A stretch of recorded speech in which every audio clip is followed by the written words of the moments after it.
यान ये सब अशो वह ईश्वरः परमेश्वर के विग्रहस्य स्वरूप का यह जो कुछ सन्निवेश जिस तरह वे स्थित है कथितः कहा गया मया मेरे द्वारा ते तुमको संध्यायते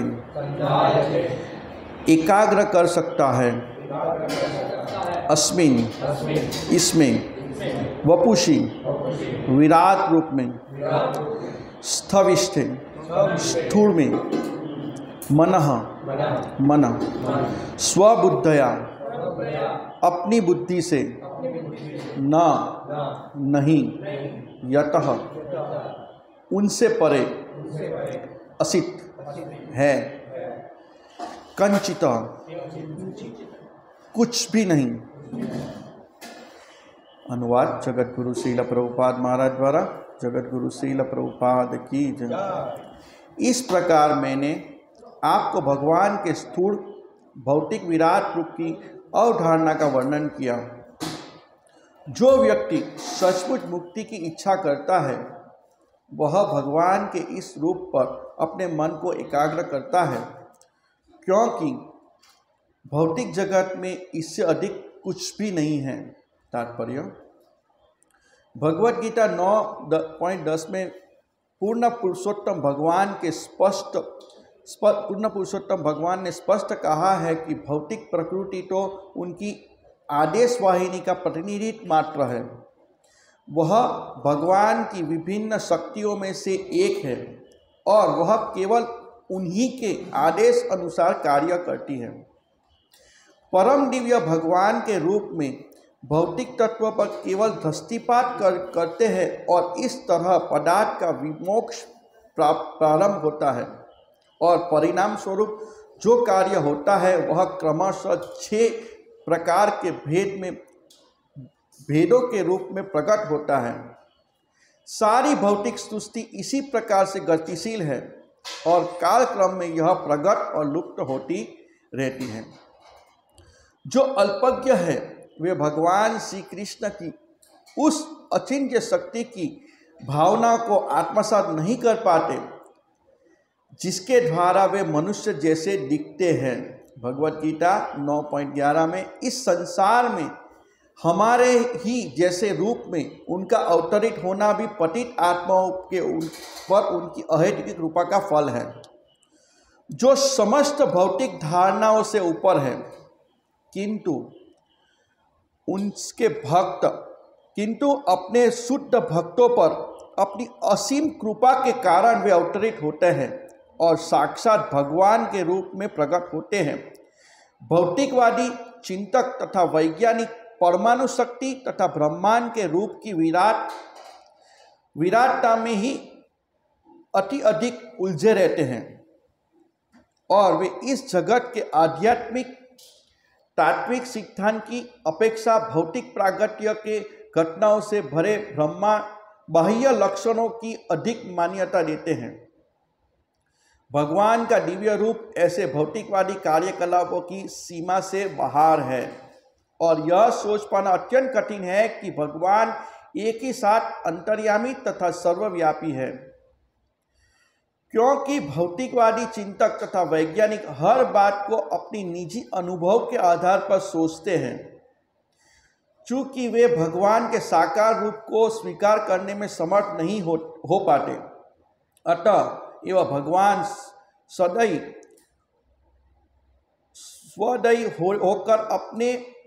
होकर उन्हें अपने दिव्य रूप की विराट पहलू को प्रदर्शित करते हैं। और श्री सुखदेव गोस्वामी ने यहाँ भगवान के इस रूप का स्वरूप को विराट वर्णन किया है, विशद वर्णन किया है। वे इस निष्कर्ष पर पहुँचे हैं कि भगवान के इस विराट रूप के परे कुछ भी नहीं है। कोई भी भौतिकवादी विचारवान व्यक्ति इस विराट रूप की धारणा से आगे नहीं जा सकता। भौतिकवादी व्यक्तियों के मन चलायमान हैं और वे निरंतर एक पहलू से दूसरे की ओर बदलते रहते हैं।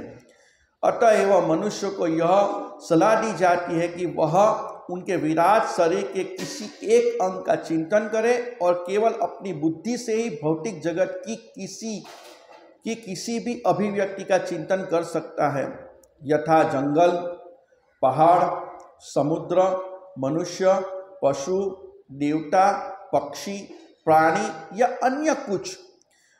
भौतिक अभिव्यक्ति की प्रत्येक वस्तु विराट रूप का कोई ना कोई अंग होती है।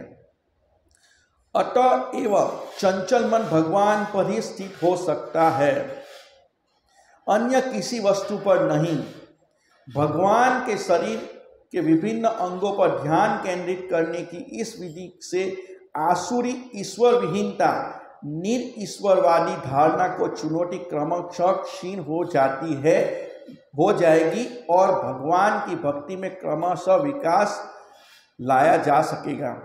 चूंकि प्रत्येक वस्तु परम पूर्ण का अंश है, अतएव नवदीक्षित जिज्ञासी को धीरे धीरे ईशोपनिषद के इस मंत्र की अनुभूति होगी, जो यह बताते हैं कि ईश्वर सर्वत्र है और इस तरह वह भगवान के शरीर के प्रति अपराध न करने की कला सीख सकेगा। इस भगवत भावना से ईश्वर के अस्तित्व को चुनौती देने वाले मनुष्य के गर्भ में ह्रास होगा। इस तरह मनुष्य सबके प्रति सम्मान प्रदर्शित कर सकेगा, क्योंकि सारी वस्तु उस परम शरीर का अंश है। ओम ज्ञानतिमिरान्धस्य ज्ञानाञ्जनशलाकया शलाकया चक्षुर्मिलितेन तस्मै श्री गुरुवे नमः। नमः ओं विष्णुपादाय कृष्णपृष्ठाय भूतले श्रीमते भक्ति विकास स्वामी नाम। नमः ओं विष्णुपादाय कृष्णपृष्ठाय भूतले श्रीमते भक्ति वेदांत स्वामी नाम। नमस्ते सारस्वती वे गौरवाणी प्रचारिणे निर्विशेष शून्यवादी पाश्चात्य देशतारिणे। श्री कृष्ण चैतन्य प्रभु नित्यानंद श्री अद्वैत गदाधर शिवासादि गौर भक्तवृंद। हरे कृष्णा कृष्णा कृष्णा हरे हरे, हरे राम राम राम हरे हरे। तो इस अनुभूति का प्रथम सोपान मतलब भगवान की अनुभूति का सोपान। तो यहाँ पर विराट रूप का वर्णन किया पूर्ण हो रहा है। अभी ये अध्याय भी एक इसके बाद एक श्लोक के बाद पूर्ण होगा। तो हमने देखा कि 1 से 4 तक श्लोक में देखा कि भगवत कथा का महात्म्य क्या है, उसको सुनने का महात्म्य क्या है, उनका वर्णन हुआ। 15 से श्लोक में भगवान के साथ संबंध स्थापित कैसे करना है, योग पद्धति का वर्णन हुआ। 16 से 21 श्लोक में अष्टांग योग कैसे धीरे धीरे यम, नियम, आसन, प्राणायाम, प्रत्याहार, धारणा, ध्यान और समाधि कैसे प्राप्त होती है। तो यम, नियम, विधि निषेध का वर्णन हुआ। आसन कैसे बैठना चाहिए कि जिससे ध्यान केंद्रित हो। प्राणायाम अपने श्वासोश्वास को कंट्रोल करके भगवान के ऊपर मन को केंद्रित करें। प्रत्याहार इंद्रिय के विषयों में इंद्रियों को इंद्रिय के विषय से वापस लाना है भगवान की सेवा के लिए। धारणा मन को कैसे कंट्रोल करना है धीरे धीरे। ध्यान जब कंट्रोल होगा तो भगवान के किसके ऊपर ध्यान करेंगे, तो भगवान के ऊपर ध्यान करेंगे। तो समाधि, आत्मा साक्षात करके, तो इनका वर्णन हमने देखा। फिर 22वें श्लोक में परीक्षित महाराज पूछते हैं कि मन को कैसे कंट्रोल करें। तो ये वर्णन आता है कि विराट रूप के अंग के ऊपर ध्यान को, एक एक अंग को ध्यान केंद्रित करके हम भगवान को ध्यान लगा सकते हैं। तो ये विराट रूप बताया गया है, क्योंकि ये विराट रूप इस भौतिक जगत में ही है, आध्यात्मिक जगत में विराट रूप नहीं है। क्योंकि भगवान का जो स्पिरिचुअल फॉर्म है, उनका जो इनकारनेशन है होता है, वो श्वास विस्तार कहा जाता है। तो उनका एक धाम होता है भगवत धाम में, आध्यात्मिक जगत में उनका एक लोक होता है। लेकिन ये विराट रूप इस भौतिक जगत में है, इसका कोई धाम नहीं है। तो ये जो विराट रूप होता है वो मटिल होने के कारण इनका कोई धाम नहीं है, विराट रूप भौतिक जगत में ही उपलब्ध है। तो सार यह है कि ये भौतिक प्रकृति वाले लोग को कैसे भगवान की सेवा में लगाया जाए। जो भगवान को नहीं मानते हैं, वो अपनी, यहाँ से श्रील प्रभुपाद जी लिखते हैं ना कि क्योंकि भौतिकवादी चिंतक तथा वैज्ञानिक हर बात को अपनी निजी अनुभव के आधार पर सोचते हैं। वो सोचते हैं कि मुझे दिखाओ। हम भी कभी पुस्तक वितर में जाते हैं तो लोग कहते हैं कि हमें भगवान दिखाओ तो हम माने। हम उनको कहते हैं कि ये सूर्य अपने आप थोड़ी उगता है, पानी का स्वाद, भगवान भगवत गीता के पानी का स्वाद मैं हूं, लेकिन वो नहीं मान सकते, हमें दिखाओ। हमारी अपूर्ण इंद्रियों के कारण हम भूल करते, हमारे में 4 त्रुटियां रहती है, पर वो लोग नहीं समझ पाते। तो इनको समझाने के लिए कि कैसे भगवान के ध्यान केंद्रित कर रहे, विश्व रूप हर एक अंग भगवान की, मतलब हर एक चीज, हर एक भौतिक वस्तु भगवान का एक अंग है। चलेगा हम बेटे? तो यहां प्रभुपाद जी लिखते हैं कि क्योंकि भौतिकवादी चिंतक तथा वैज्ञानिक हर बात को अपनी निजी अनुभव के आधार पर सोचते हैं, क्योंकि वे भगवान के साकार रूप को स्वीकार करने में समर्थ नहीं होते हैं। वो लोग नहीं स्वीकार करके भगवान है। उन लोगों को लगता है कि भगवान ऐसे करेंगे, भगवान जैसे रामचंद्र की लीला में आता है, भगवान शोक करेंगे, एक सीता माता के एक के लिए शोक करेंगे, लेकिन भगवान अपनी भगवत्ता साबित करते हैं। वो आगे प्रभुपाद जी लिखते हैं, स्वीकार करने में समर्थ नहीं हो पाते, अतः भगवान सदैव होकर उन्हें अपने दिव्य रूप का विराट पहलू प्रदर्शित करते हैं। और श्री सुखदेव गोस्वामी ने यहाँ भगवान के इस स्वरूप का विशद वर्णन किया है। तो भगवान ऐसी लीला करते हैं। भगवान जब रामचंद्र भी आए, हमने देखा रामनवमी के उपलक्ष्य में, तो भगवान रामचंद्र भी आए तो ऐसे मतलब कोई सामान्य व्यक्ति नहीं कर सकते, ऐसे ऐसे कार्य किए।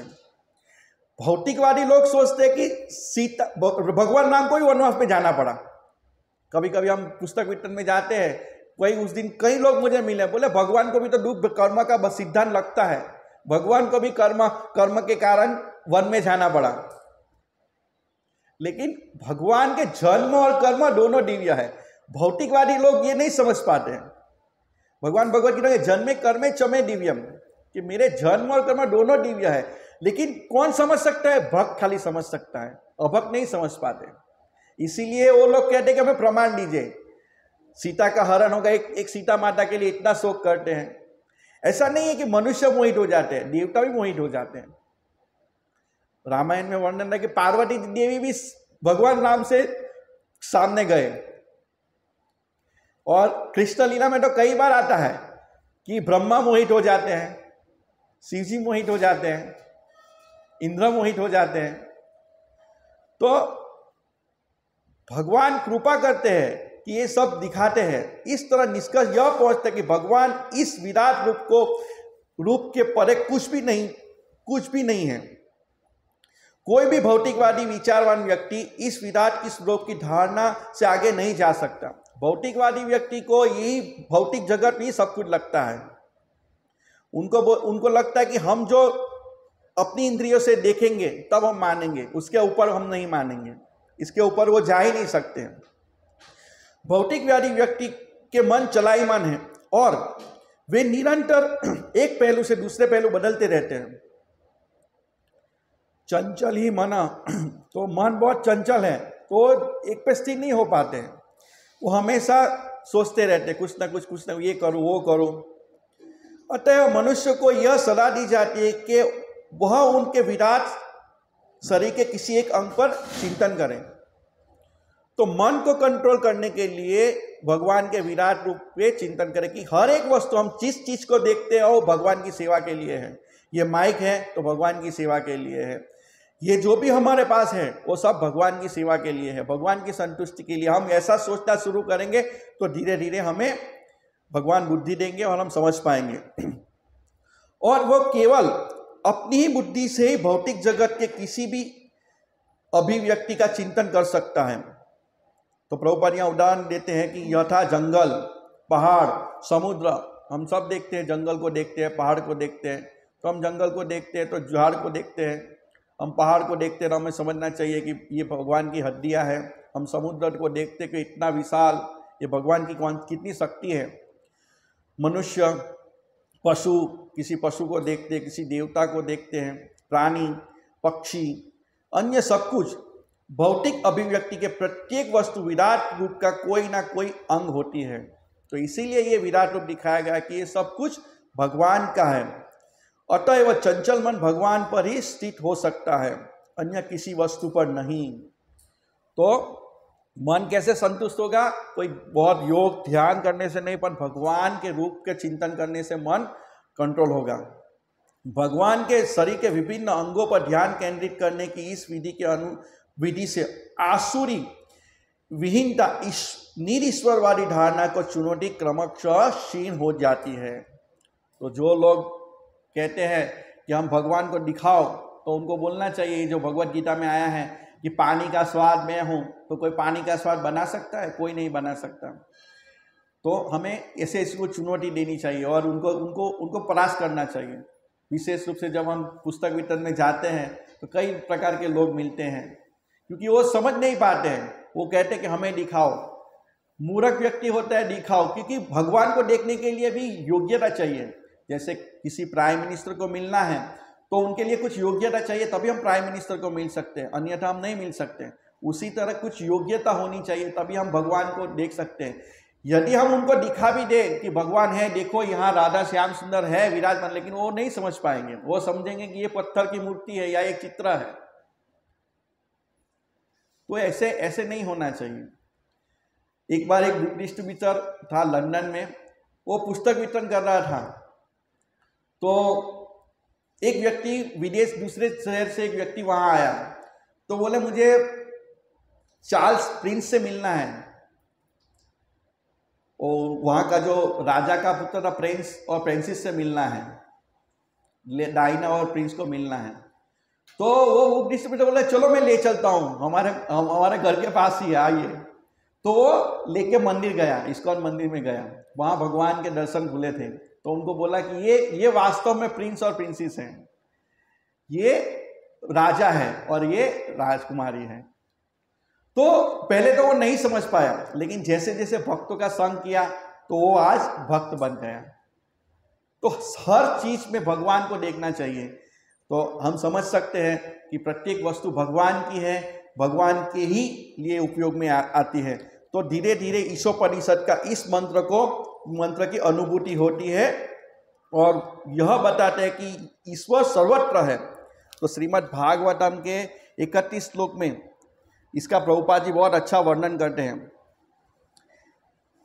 जिस प्रथम नियम को समझ लेना होगा यह है कि यह जगत भगवान की इच्छा का फल है। परमेश्वर से इस जगत की आत्मीयता है, किंतु निर्विशेषवादी इस तादात्म्य को गलत ढंग से ग्रहण करते हैं। इनका कारण है कि परम सत्य परमेश्वर अपने को ब्रह्मांड के रूपांतरित करने की अपनी पृथक सत्ता को खो दिया है। वो कौन सोचता है? भौतिकवादी, निर्विशेषवादी लोग सोचते हैं कि भगवान ने विराट रूप में अपना सब कुछ खो दिया। जैसे प्रभुपाद एग्जाम्पल देते हैं एक कागज का, जैसे कागज के टुकड़े को तोड़ देंगे, फाड़ देंगे तो उसका अस्तित्व मिट जाता है, वैसे वो लोग समझते हैं कि भगवान का अस्तित्व मिट गया है। उनका कहना है कि परम सत्य परमेश्वर अपने को ब्रह्मांड के रूपांतरित करने की अपनी पृथक सत्ता को खो देते हैं। इस प्रकार वे जगत को तथा इसकी प्रत्येक वस्तु को भगवान मानते हैं। यह सर्वेश्वरवाद है जिसमें प्रत्येक वस्तु को भगवान माना जाता है। यह निर्विशेषवादियों का मत है। किंतु जो भगवान के निज भक्त है वे प्रत्येक वस्तु को भगवान की संपत्ति मानते हैं। हम जो भी देखते हैं वो भगवान का प्रागट्य है, अतः प्रत्येक वस्तु भगवान की सेवा में अर्पित की जानी चाहिए। यह तादात्म्य है। सगुणवादियों तथा निर्गुणवादियों का भी यही अंतर है। भक्त हर चीज को भगवान की सेवा में समर्पित करना चाहता है और भौतिकवादी व्यक्ति हर चीज अपनी इंद्रिय तृप्ति में परिणत करना चाहता है। तो ये अंतर है और इसीलिए यहाँ पर विराट रूप का वर्णन दिखाया गया है। तो ये विराट रूप का वर्णन आता है। तो हमें ये समझना चाहिए। और श्रील प्रभुपाद जी इसके आगे के श्लोक में बहुत सुंदर वर्णन करते हैं, एक श्लोक में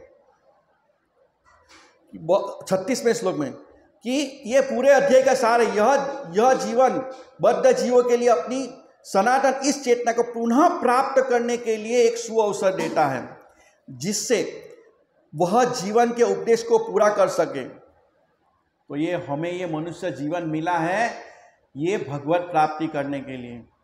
ये श्रील प्रभुपाद जी लिखते हैं ये 36वें श्लोक में। तो हमें मनुष्य जीवन मिला है और ये एक ही वस्तु के लिए मिला है, सिर्फ भगवान की सेवा के लिए मिला है, अन्य चीज़ों के लिए नहीं मिला है। लब्ध्वा सुदुर्लभिदं बहु संभवामन्ते मानुष्यमर्थदमनित्य अपि धीरः पूर्णम यते न पते मृत्यु यावत विषय सर्वत्र खलु स्यात्। लब्ध्वा सुदुर्लभम, तो ये जो मनुष्य जीवन मिला है बहुत बहुत बहुत दुर्लभ है। बहु संभवामन्ते, हम कुत्ते बने हैं, बिल्ली बने हैं, मल के कीड़े बने हैं। बहु संभवामन्ते मानुष्यम, जब ये हमें मनुष्य जीवन मिला है, अर्थदम, ये अर्थदम का मतलब ये नहीं कि अर्थ मतलब पैसा नहीं है, जो ऊपर से नीचे घूमने से नहीं मिलता है वो प्राप्त करने के लिए मिला है अर्थदम। अनित्य, टेम्पररी है, किसी का 5 साल, किसी का 10 साल, कोई 50 साल, कोई 100 साल। अर्थदम टेम्पररी है, ये जीवन भी हमारा निकल जाएगा। अर्थदम अनित्य अपि धीर, धीर मतलब बुद्धिशाली व्यक्ति। बुद्धिशाली व्यक्ति सोचता है कि क्यों मुझे बार बार दुख होता है, क्यों मुझे जन्म मिला है। अर्थदम अनित्य धीर, वो किसके लिए प्रयास करता है, मृत्यु यावत विषय सर्वत्र, वो सोचता है कि जो इंद्रियों का विषय है वो मुझे हर योनि में मिलने वाले हैं। कुत्ता भी हमसे अच्छी तरह मैथुन कर सकता है, कबूतर हमसे अच्छी तरह मैथुन कर सकता है, आहार हमसे अच्छे, पशु योनि में आहार हमसे अच्छे हो सकते हैं। तो ये आहार, निंदा और भय के लिए हमें मनुष्य जीवन नहीं मिला है। वो तो हम पशु योनि में बहुत अच्छी तरह कर पाएंगे, और हमने कई योनि में ऐसा कुछ किया है। तो अर्थदम मतलब परम अर्थ की प्राप्ति के लिए है। अनित्य धीर, फिर अनित्यपि धीरः तूर्णम यते न प्रत्येक मृत्यु यावत विषय सर्वत्र खलु स्यात्। तो हमें एक ही मकसद के लिए हमें मनुष्य जीवन मिला है, वो है भगवान कृष्ण की प्राप्ति करने, भगवान की सेवा के लिए। तो हमें ये बहुत अच्छी तरह समझना चाहिए कि हमें ये जीवन, मनुष्य जीवन मिला है भगवान की प्राप्ति के लिए, भगवत प्राप्ति के लिए। तो हमें इसका पूरा पूरा लाभ उठाना चाहिए और ये मनुष्य जीवन को सार्थक करना चाहिए। क्योंकि जीवन आएंगे और जाएंगे, उससे क्या फायदा होगा, ये आएगा और चला जाएगा, क्या फायदा। सुखदेव गोस्वामी भागवतम में ही वर्णन करते हैं कि वो कौन सा श्लोक है कि लोहार की धोनी भी, फेफड़े भी, हाँ बसता किम न सुसंती उठ न खादंती न मुह्यंती किम गांव में पसवे पड़े, कि जो लोहार की जो धोनी होती है वो भी फेफड़े की तरह श्वास अंदर बाहर लेती है। तल्लव किम न जीवंती, गांव में जो पशु है वो क्या खाना नहीं खाते हैं, वो प्रजोत्पत्ति नहीं करते हैं। तो हम प्रजोत्पत्ति करते तो कौन सी बड़ी बात है। ना खादंती ना मुह्यंती किम गांव में पसवे पड़े। तो ये आहार, निंदा, भय और मैथुन तो हर योनि में मिलने वाला है। इसका एकमात्र उद्देश्य है भगवत प्राप्ति। तो इसीलिए हमें ये मौका मिला है मनुष्य जीवन, और विशेष रूप से कलयुग में इस्कॉन में हम जुड़े हुए हैं, तो इसको अच्छी तरह से लाभ लेना चाहिए और भगवत प्राप्ति करनी चाहिए। हरे कृष्ण।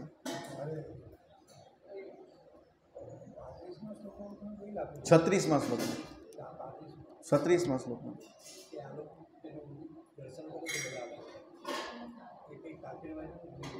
आई कि मनुष्य जीवन एकमात्र उपदेश माटे मळ्युं छे। इसका अर्थ यह होता है कि मनुष्य इस साक्षात्कार एक ईश्वर संगति के लिए निर्मित है। तो मनुष्य जीवन एक भगवान ने साक्षात्कार माटे मळ्युं छे। नहीं तीजो स्कंद नहीं कोई ना, फर्स्ट द्वितीय स्कंद है 36 श्लोक।